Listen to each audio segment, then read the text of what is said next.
So I put together a travel package for all of you distant travelers or extended travelers, those of you that are going out for business or maybe pleasure, and you're planning to spend more than 2-3 weeks away from your home or your primary home, and maybe you're trying to still game and do some more significant things while on the road.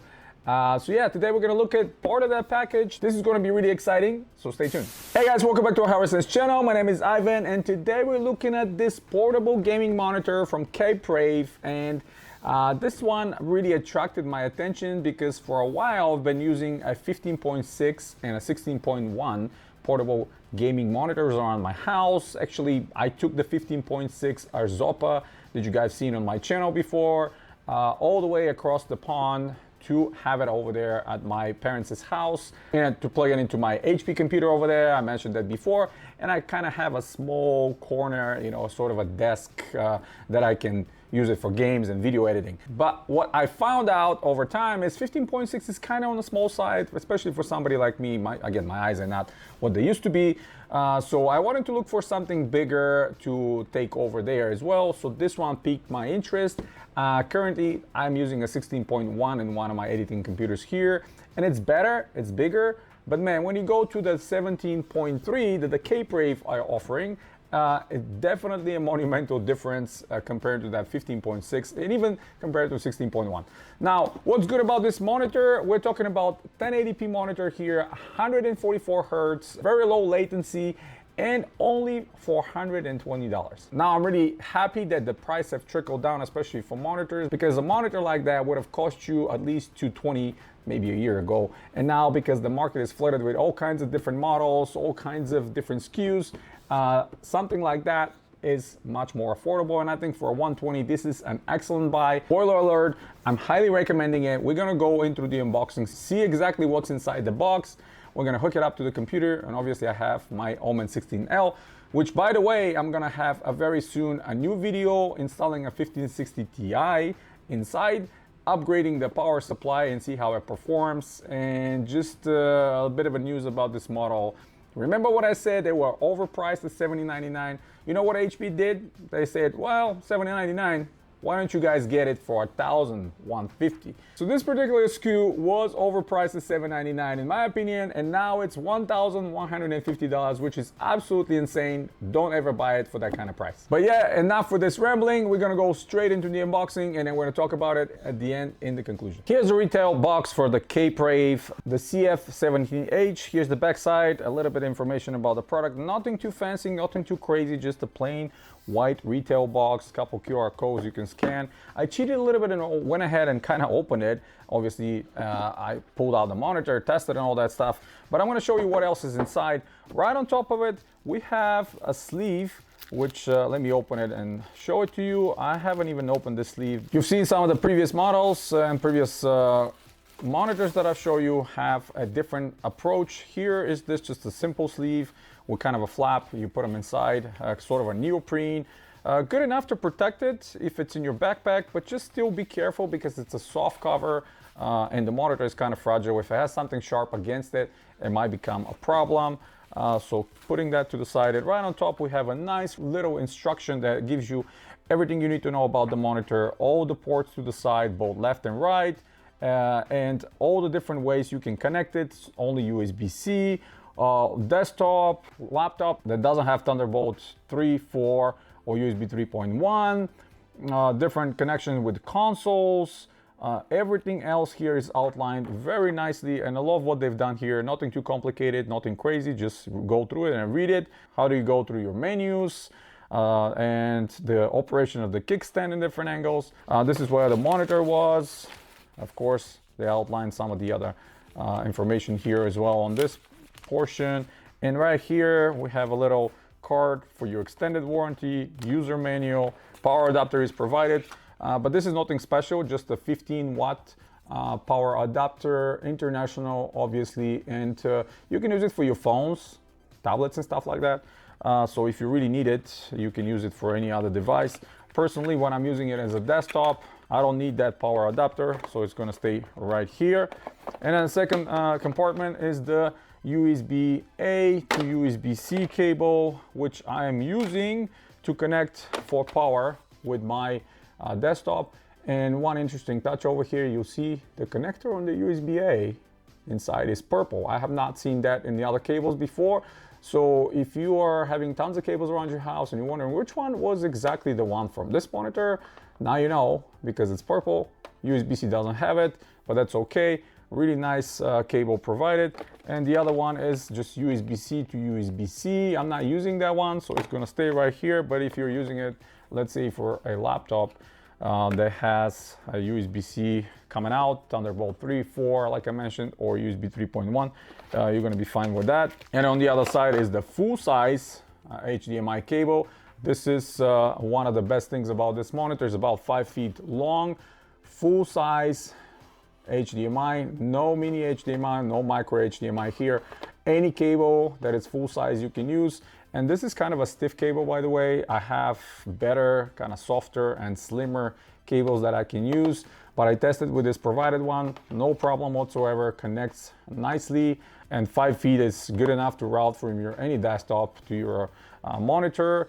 And yeah, that's anything else that it's inside the box. Nothing special, nothing too much, but just enough to get you going with pretty much any device you want to. So here's the monitor on all of his 17.3 inch glory. A little information here on the bottom if you want to scan. More information on the bottom about the company. 2 rubber feet all the way to the bottom to not slide on your desk. And if we look at the left side, this is where we have the 3.5mm headphone jack, the 2 USB-C ports over here, which one is for just power and one is for the data and all that stuff, and then full-size HDMI as well. And if we look at the right side, we have the up and down for the menu and volume. We have the menu selector and the power button, and the USB-A, which is 2.0 for additional peripherals and stuff like that. So if we look at the back side, here's the kickstand.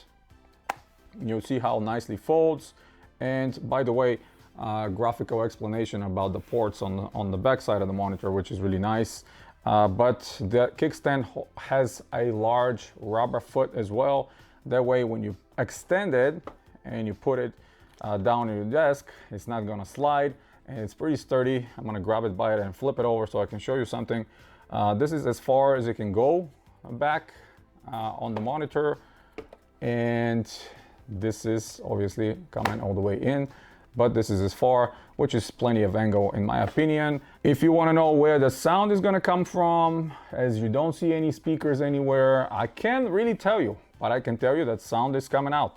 My suspicion is probably somewhere here underneath the stand, because I'm kind of hearing it from the back side. I don't see any slits, no slits on top of that little ledge here.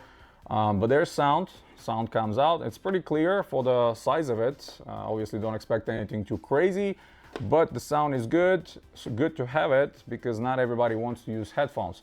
So yeah, that's the monitor. I mean, 17.3 inch, a lot better than my 15.6 or 16 inch one. And let's go ahead and plug it in the computer. Now, plug it into the computer, you'll see how minimalistic it is. You have only the 2 cables here, power and a full-size HDMI. Again, if I shift to the ports, you'll see there's plenty of space, even if you want to plug another USB-C here and something in the headphone jack.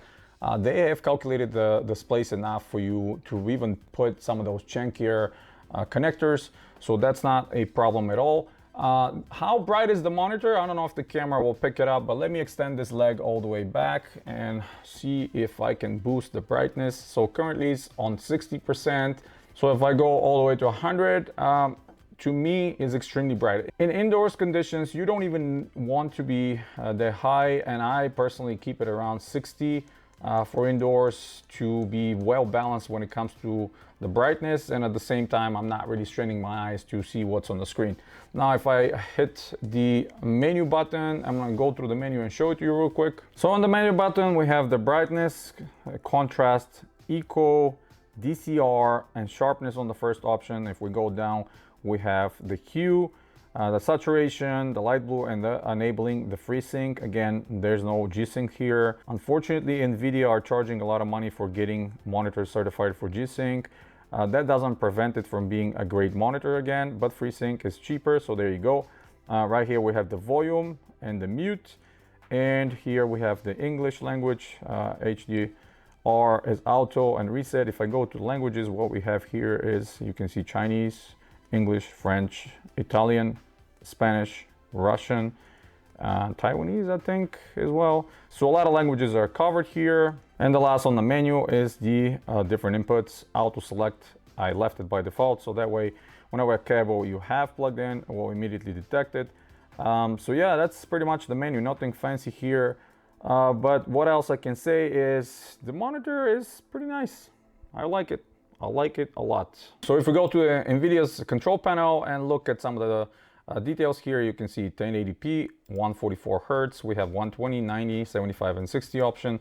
I'm keeping it at 144. Obviously, we want the maximum refresh rate. Normally, if we have a G-Sync available, it will be part of this menu here, but we don't have it. So yeah, that's pretty much the only adjustment that we can do here that really is portraying to the specific monitor. But with 144 at 1080p, this monitor provides plenty of fun for anybody that has like a mid-range computer, just like this Omen 16L, and wants to play some respectable games without any lag and without having a huge space being taken in front of them. All right, conclusion time. And what do I think about the Caperave CF17H? This is the exact model number of this monitor.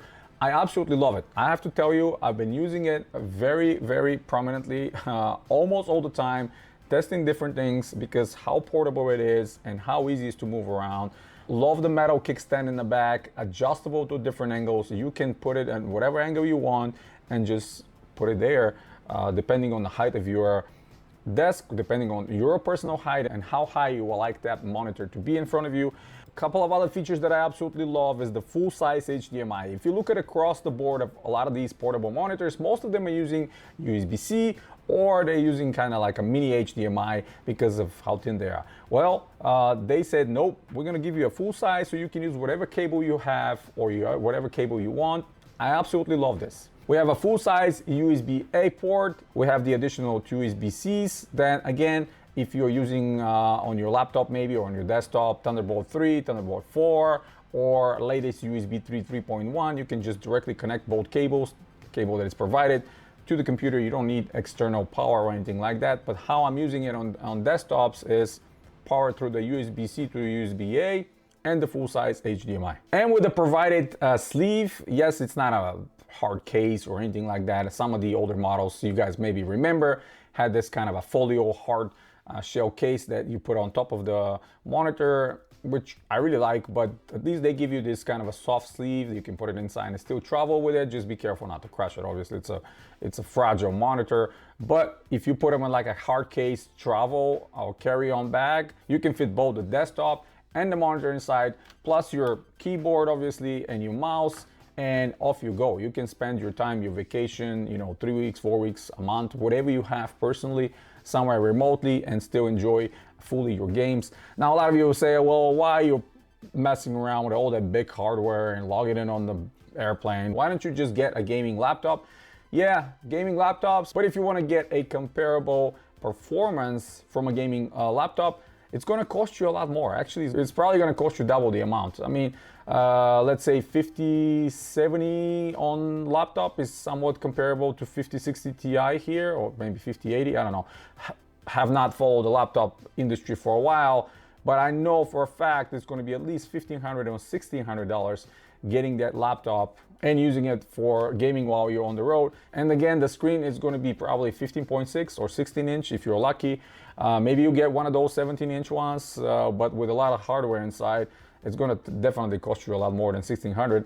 And you're spending more money for something that further down the line, you're not going to be able to upgrade. You're not going to be able to swap graphics card or anything like that, other than memory maybe and repasting it.